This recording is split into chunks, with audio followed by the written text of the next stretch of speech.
Este podcast se presenta gracias al programa de apoyo al periodismo independiente del Grupo Bancolombia, porque una sociedad mejor informada está más protegida.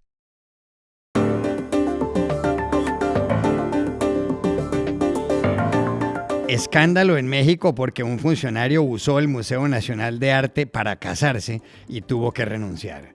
¿Cómo interpretar el episodio?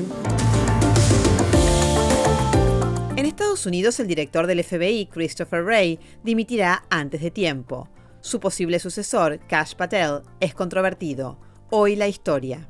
Donald Trump ha anunciado ya a quiénes manejarán la política estadounidense frente a América Latina. ¿Qué se puede esperar? Hola, bienvenidos a Y esto no es todo, el podcast del Georgetown Americas Institute de la Universidad de Georgetown en Washington, D.C. Soy Juan Carlos Iragorri, desde Madrid. Soy Paz Rodríguez Niel, desde Buenos Aires. Soy Jorge Espinosa y estoy en Santa Marta. Es jueves 12 de diciembre y esto es todo lo que usted debería saber hoy.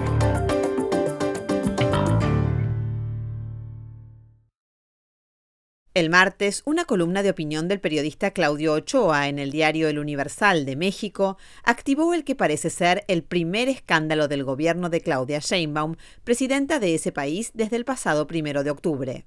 En el artículo, Ochoa contó que en septiembre Martín Borrego, jefe de la oficina de la entonces secretaria de Relaciones Exteriores, Alicia Bárcena, reservó el Museo Nacional de Arte para un evento diplomático.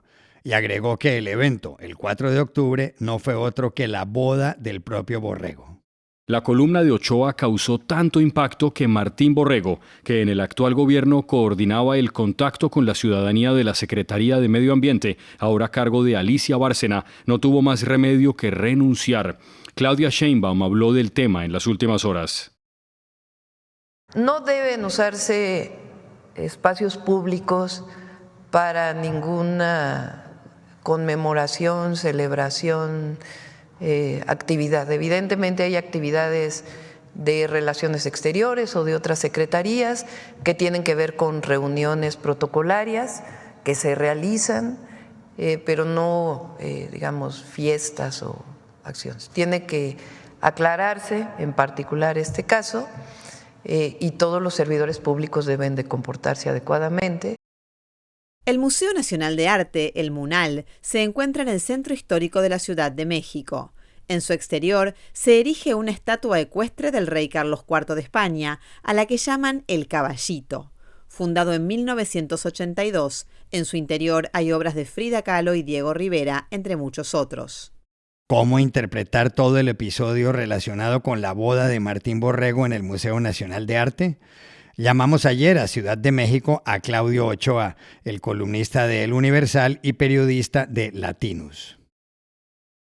Mira, yo lo vería de dos maneras. Comienzo con la primera. En un gobierno como el de Claudia Sheinbaum, herencia del gobierno de Andrés Manuel López Obrador, de la supuesta herencia de austeridad republicana, un evento como este viene a demostrar una parte clave que hemos visto a lo largo de estas dos administraciones, de estos 6 años de López Obrador y estos pocos meses de la presidenta Claudia Sheinbaum. Y esa parte clave es el doble discurso, el doble rasero y en cierta parte hasta la hipocresía.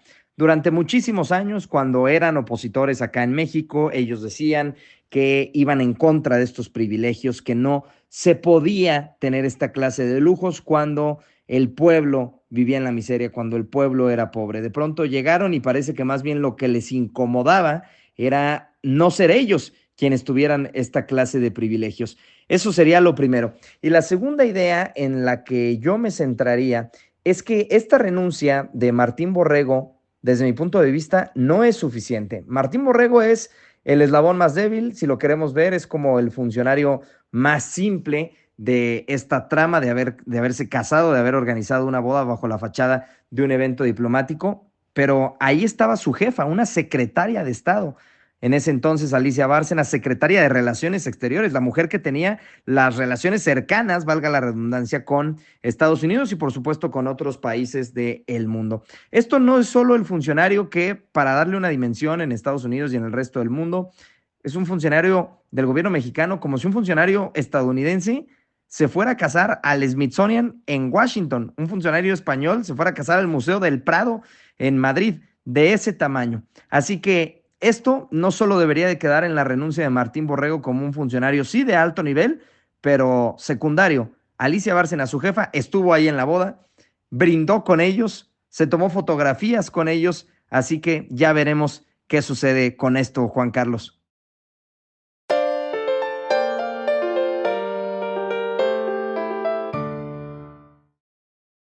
Washington, una ciudad de tantas noticias, fue ayer escenario de una más, esta vez relacionada con el Buró Federal de Investigaciones, el FBI. Ocurrió cuando su director, Christopher Wray, anunció que dejará el cargo tan pronto termine el gobierno de Joe Biden. En la sede del FBI y ante algunos de los 38.000 funcionarios de ese organismo, Wray señaló que eso era lo mejor para la dependencia que dirige desde 2017.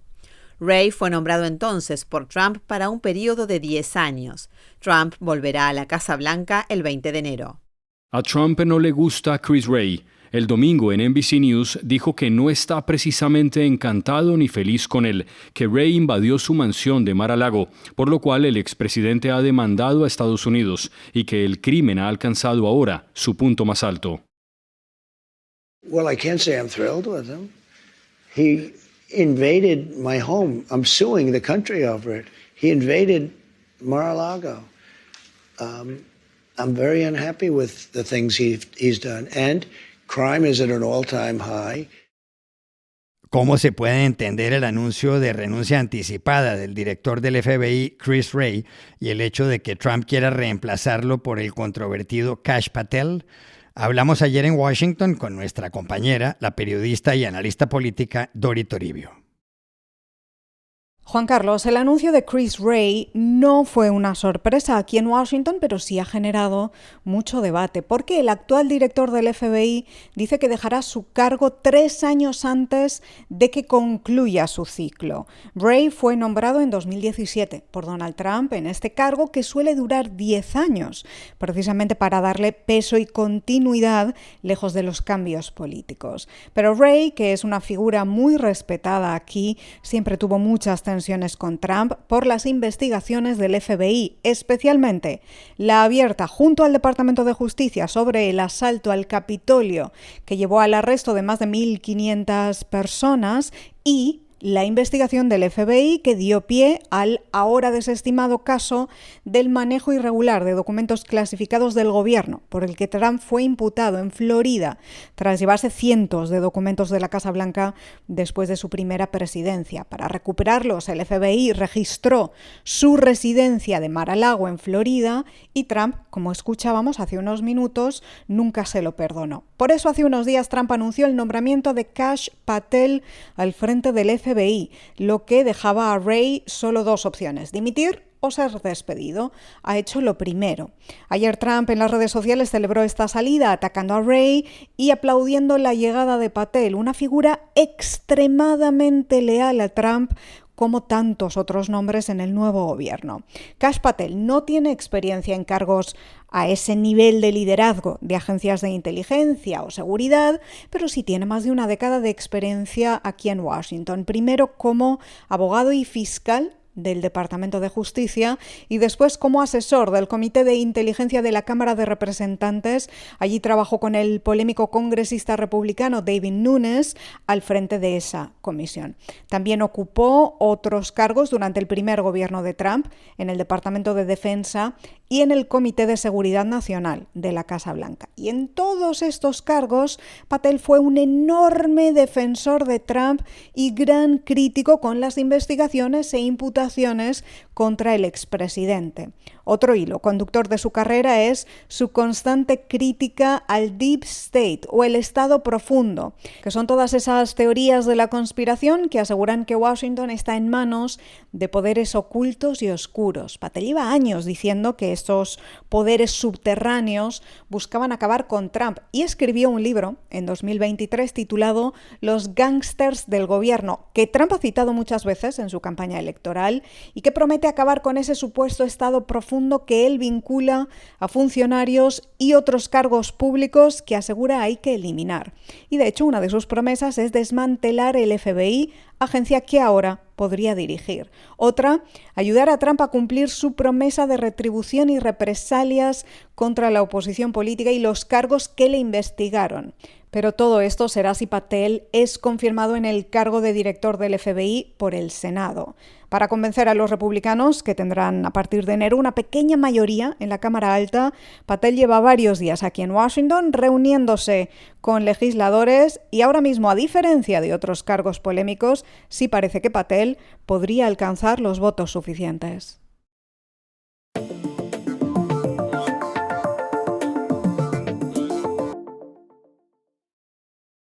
Este podcast se presenta por cortesía de Movistar Empresas, el aliado que está transformando y potenciando negocios en toda Hispanoamérica con soluciones digitales en cloud, IoT, seguridad, conectividad, Big Data y advertising. Movistar Empresas, siempre el camino seguro.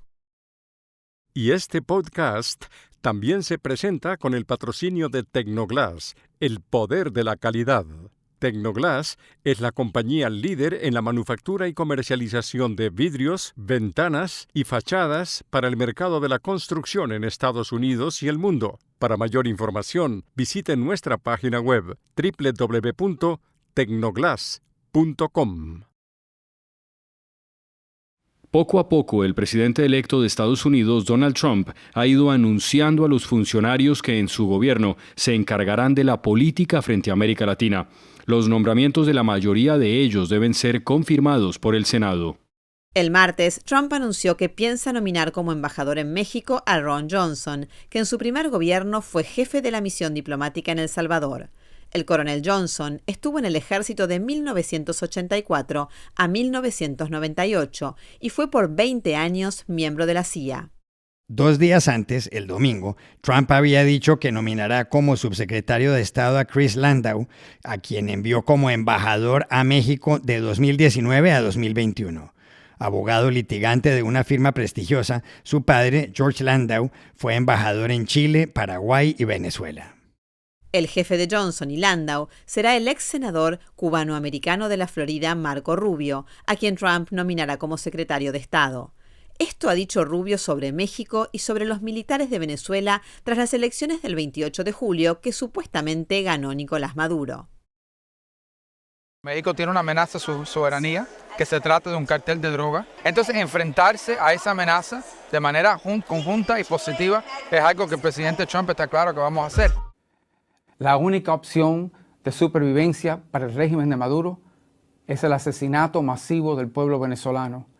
Pero la única institución en Venezuela capaz de prevenir esta catástrofe la representan ustedes, quienes tienen puesto un uniforme. La pregunta es cómo será la política de Trump frente a América Latina, a juzgar por nombres como los de Rubio, Landau y Johnson. Llamamos ayer a Washington, D.C. a un especialista, Michael Shifter, profesor del Centro de Estudios Latinoamericanos de la Universidad de Georgetown. Juan Carlos, me parece que los 3 nombramientos que serán ratificados por el Senado mandan un mensaje muy claro con respecto a América Latina, que la administración Trump va a tomar una postura muy dura con respecto a inmigración, comercio, seguridad, drogas y China. Y todos esos temas combinan en México. Y me parece que el presidente Trump no va a preocuparse mucho con el resto de América Latina, sino México, que sería su enfoque principal. Como secretario de Estado, Marco Rubio tendrán responsabilidades globales, va a tener que mostrar sus credenciales en política exterior, temas muy complejos como el Medio Oriente, como la guerra en Ucrania, y también competencia de Estados Unidos-China a nivel global. Pero obviamente tiene su corazón en América Latina. Me parece que va a implementar la política de Trump en esos temas muy sensibles en México, y podría tener más margen de maniobra en otras partes de América Latina para definir su propia política, porque me parece que el presidente Trump no va a preocuparse de otros temas en la región. Como segundo, Chris Landau ha sido leal a Trump, también fue muy activo en la campaña presidencial de 2024.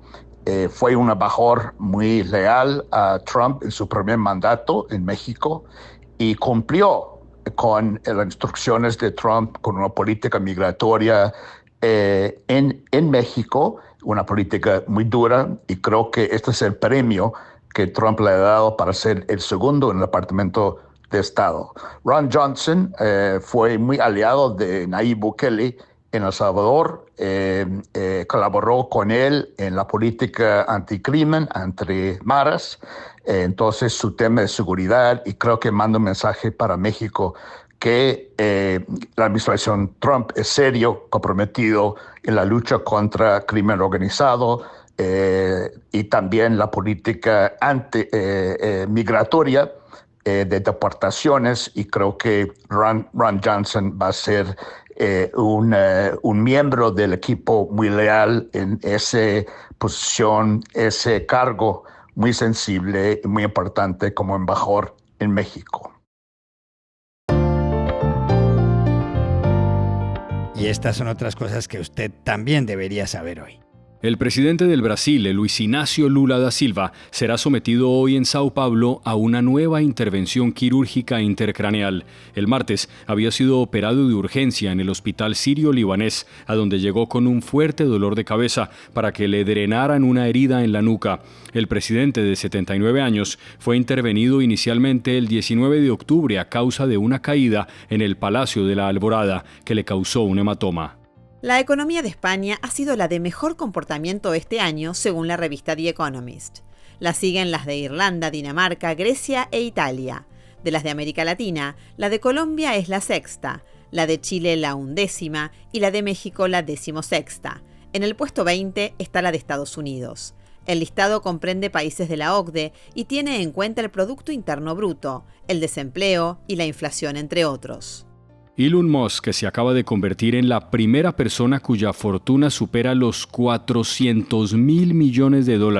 El cálculo lo ha hecho Bloomberg, que le atribuye un patrimonio de 439 mil millones. Musk, nacido hace 53 años en la ciudad surafricana de Pretoria, es el dueño de Tesla y de SpaceX, y en el gobierno de Donald Trump en Estados Unidos manejará el Departamento de Eficiencia Gubernamental, DOGE por sus siglas en inglés. Y aquí termina Y esto no es todo, donde siempre habrá más. En la producción estuvo John F. Burnett. Y pueden suscribirse a este podcast en nuestro sitio web, yestonoestodo.georgetown.edu, seguirnos en nuestras cuentas de X y de Instagram, @yestonoestodo, y buscarnos en nuestro canal de YouTube. Gracias por oírnos. Chao. Hasta la próxima.